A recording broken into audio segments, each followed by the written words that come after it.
Hello and welcome back to a new video.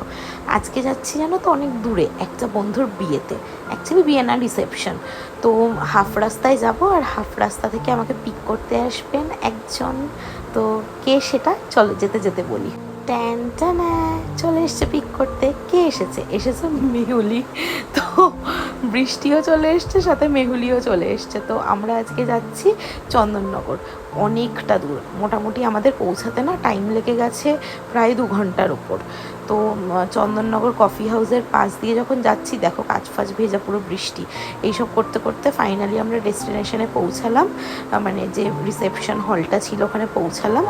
আর এই যে আমাদের কিউট ব্রাইড অ্যান্ড গ্রুম, ওদের সাথে একটু টুকটাক ফটো তুললাম।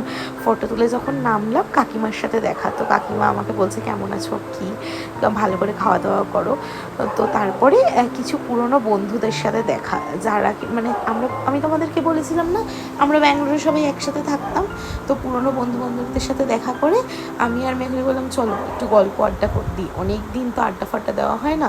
বেশ অনেকক্ষণ গল্প দিলাম। গল্প দেওয়ার পরে বলছে চল এবার খেয়ে নিই, আমাদের অনেকটা ফিরতে হবে। মেহুলি আবার আমাকে ড্রপ করে ও যাবে আমার থেকে আরও 1 ঘন্টা দূর, মানে মোটামুটি তখন বেজে গেছে 9:30। তো এই করে আমরা বসলাম খেতে। প্লেট ভর্তি করে খাবার নিয়ে একদম ফিল করে, মানে বিয়েবাড়ির খাবার ফিল না করলে হয়। খেয়ে দে এবার ব্রাইড আর গ্রুমকে বাই বাই বলতে এলাম। দেন আমরাও বেরিয়ে গেলাম বাড়ির দিকে। এখন অনেক তো লম্বা রাস্তা যেতে হবে, আর তার সাথে চলতে থাকবে আমার আর মেহুলির গসিপ। ওই যা হয়, বহুদিন পর পর দেখা হলে অনেকটা জমিয়ে রাখা কথা টুকটাক করে শেয়ার করা হয়। তো চলো আজকের মতন ভিডিওটা এখানেই এন্ড করছি। দেখা হচ্ছে আবার অন্য একটি ভিডিওতে। ততক্ষণের জন্য স্টে টিউন। টুডলস।